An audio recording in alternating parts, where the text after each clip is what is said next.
Hello, welcome back to our, is this our podcasting show? Because we keep putting up talks.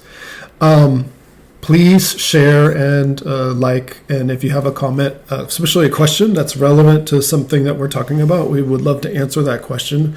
And other people that watch these videos and look at the comments might get something out of it. We're going to talk about the inner critic and I guess self-judgment, and we both have some short stories to tell about it. I'll go first. When I started doing the more real serious work about doing inner transformation and trying to find the things in me that needed to be healed, I was fortunate enough to attend this men's group, and the men's group was focused on basically a combination of the brain science of addiction and trauma and shamanism and a couple other things, kind of a mix. It was very interesting. It was very good. And I was also at the time reading a lot of the Don Miguel material. So I was making a commitment for myself to implement his 4 agreements. And if you are looking at that stuff, and what I realized by looking at the brain science of trauma and addiction, I realized that my what we will call personal flaws that we find that we are constantly criticizing ourselves for, that was just brain trauma. And I had this epiphany that I could change my brain, I could rewire my brain. And so I started to do a lot of redirecting of old neural pathways that were critical and judgmental of myself and others, and was rewiring those into positive things. So I started to do a lot of practices, what we call bhakti practices, karma yoga practices, which is to be of service to other, which is to do really beautiful things that bring a lot of joy, hiking and walking and dancing and playing music and all that. And so I was redirecting from critical negative ways into positive ways and trying to rewire my brain. And in the middle of that journey, and I was making this commitment to spirit that I wanted to not be judgmental, self-judgmental, or judgmental of others, people kept coming into my life, and I would have a conversation with them, and they would say, "That sounds really judgmental. You're being critical of somebody or something." And I would be like, "Oh yeah, you're right."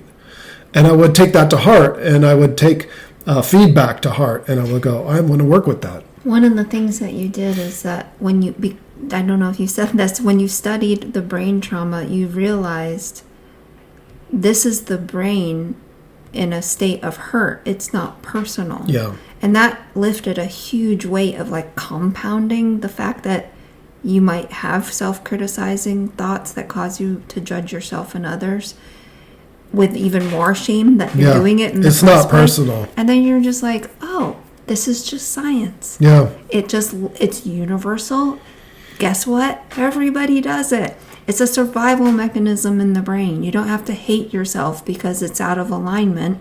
You can just observe it kind of more detached a bit. When you decide to let go of the idea that this means you're horrible, you can just detach and understand this is brain science. I don't have to feel like I'm the worst person in the world. I just have to be the witness of it and recognize it. So Grace developed the freedom because he lifted that weight off of him. That was the big epiphany. It's like, oh, this has nothing to do with a personal flaw or something wrong with me. It has to do with my brain has been traumatized, and because I have trauma in my brain, it's been wired to be critical, self-critical and critical of others, and I need to just rewire my brain.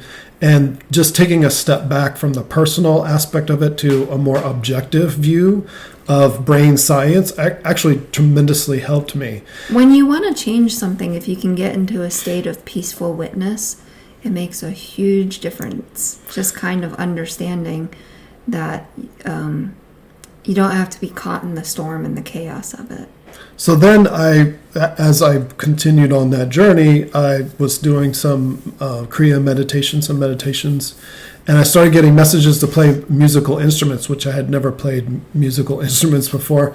And that was another part of the journey of self-acceptance and not being critical of the self, because I was picking up these instruments. I could not play them in the beginning. And it's really tough to start playing musical instruments. There's a lot of criticism, self-criticism to even do it. And because I was aware that my brain was trying to do that, I could simply ignore and continue to practice. And some of I play the flute and multiple flutes, and Spirit literally was telling me I needed to play the flute in a certain practice where I walked around, and I would just be playing my flute at the grocery store or in the woods or on the sidewalk, walking around the neighborhood.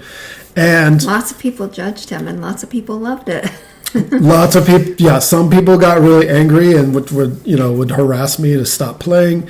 At a certain point, I sounded better and better, but in the beginning, I didn't sound that good, and I would just be making noise. But even just walking around the neighborhood making noise on a flute actually was very difficult for my system to be seen. To be worried about how other people were judging me or to judge myself. And so I had to really let go of the ego's need to look like I'm all right. So purposely putting yourself through a fearful situation. Yes, purposely putting yourself out there in a way that you're not comfortable. And by doing that actually removed a lot more of the self-criticism and the judgment. It actually rewired my brain more extremely because I was willing to put myself in a very awkward situation. So you can imagine in your life, if you have something that you felt like I've always wanted to paint, but I've never been a painter. Well, this will help you put yourself out there, get some paints, and start painting. And then if the critical voice comes up, you can see, oh, there's a critical thought coming up. I can redirect that thought, and I can give myself permission to show up and do something new in my life, something creative. So I think that those creative outlets and putting yourself in a place where you're not comfortable will actually help you see these brain patterns more easily, and you can redirect and rewire, I think, faster. What's your story? You have a great story too. Thank you for that. My story came as a surprise, very unexpected, the work on self-criticism. I actually, how did I start this? When I was working in Peru with a plant medicine in 2006, I came and asked, I was looking at the ayahuasquero, and I was like, trying to think, what should I set as an intention for this ceremony that I'm, devoting myself to and ready to commit to. And it just came to me at the ceremony. I had nothing beforehand, and I had plenty of time to prepare. And I thought, oh no, wait, this happened before that. That's another story. We got more stories. I'm mixing stories. Yeah. Okay, so how did that happen? That the sisters came. Yes, yeah. I went to Peru. This is correct. I did the ceremony, and I looked at the medicine elder who was leading the ayahuasca ceremony. This is the correct story. Sorry. And he, I was like, okay, as an ayahuasquero working for 40 years with large groups of people, having the utmost potential for human darkness completely visible to this medicine person, night after night in ceremony, I was like, well, I guess if you can't face the dark with peace and compassion and stillness internally, you really can't be a medicine person. You have to be willing to face the dark of human potential. If I could do that, then I could be a real service to humanity, which was a big thing to ask for because it was a very big initiation. And I was like, I want to be able to have total compassion, peace, and stillness while facing the darkness of all of my clients. Because if I'm projecting something unfinished in terms of rejection of that, then I can't be of service to them, honestly. So that wasn't I never ask small questions.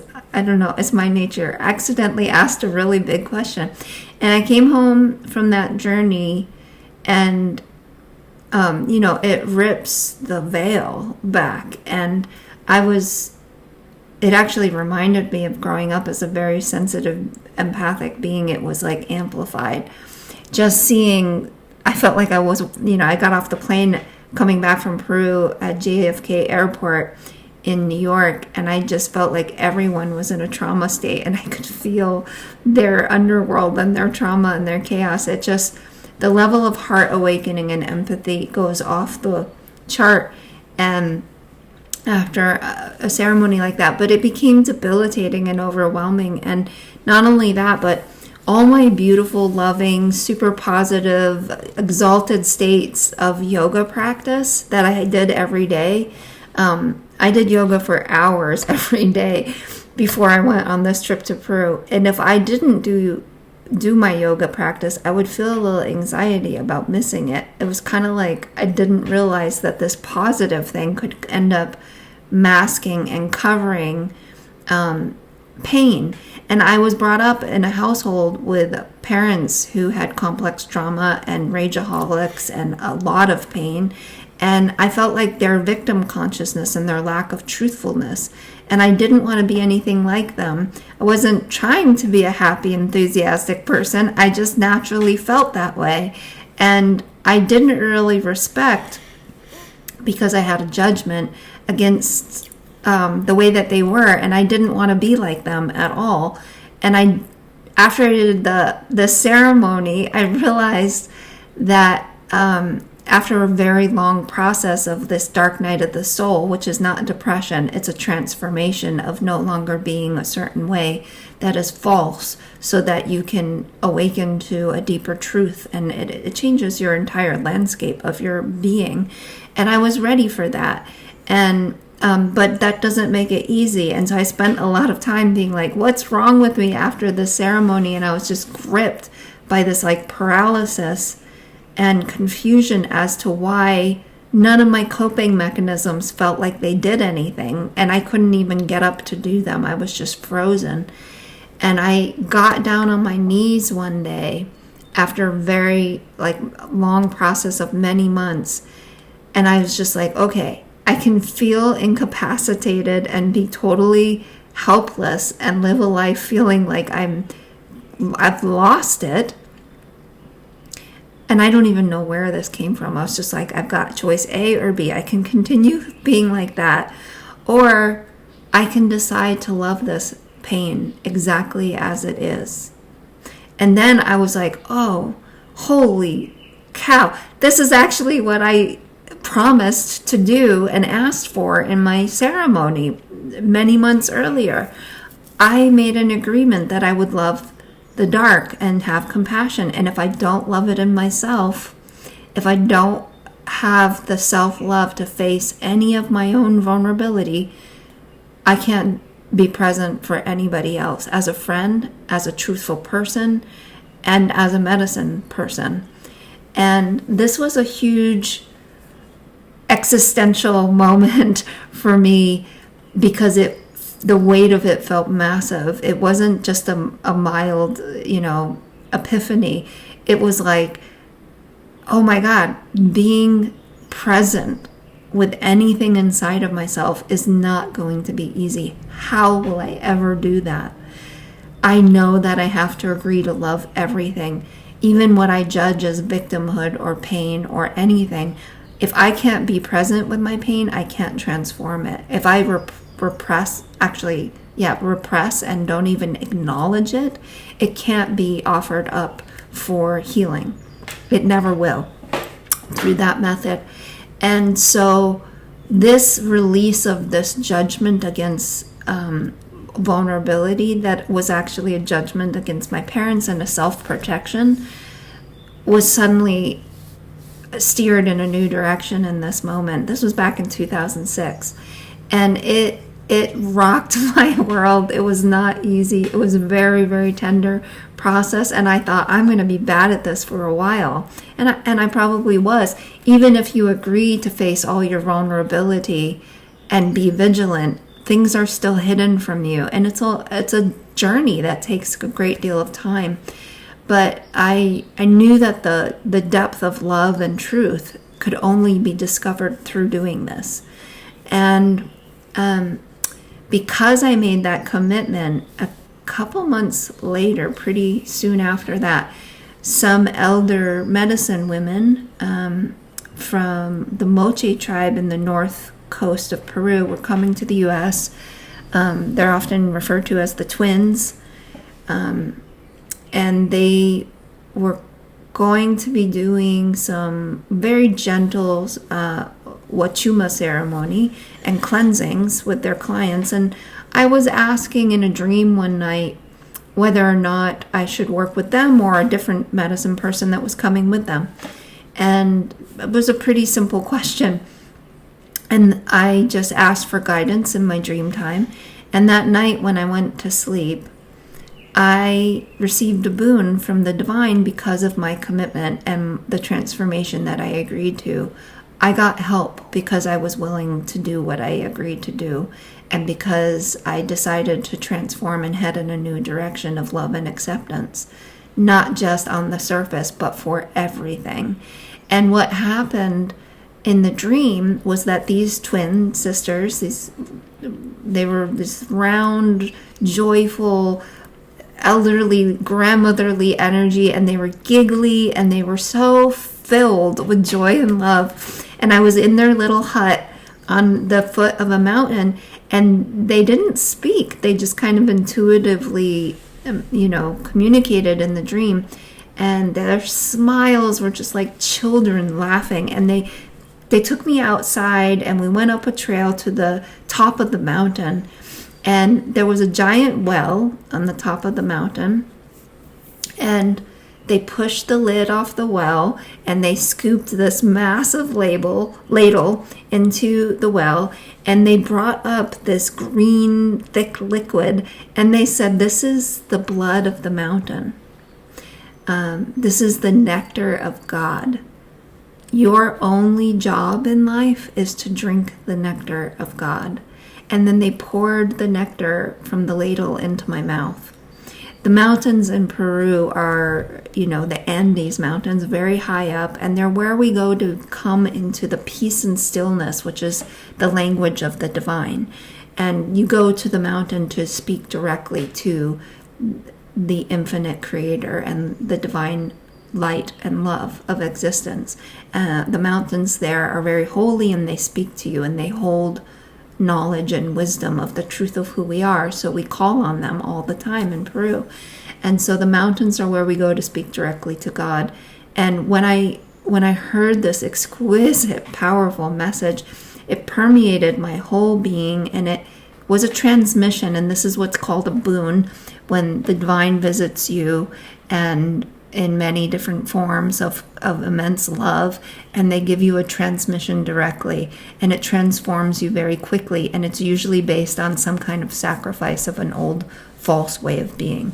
And so I received this boon, and when I woke up, something in me that I had never had conscious awareness of, only in its absence did I suddenly realize this change had happened.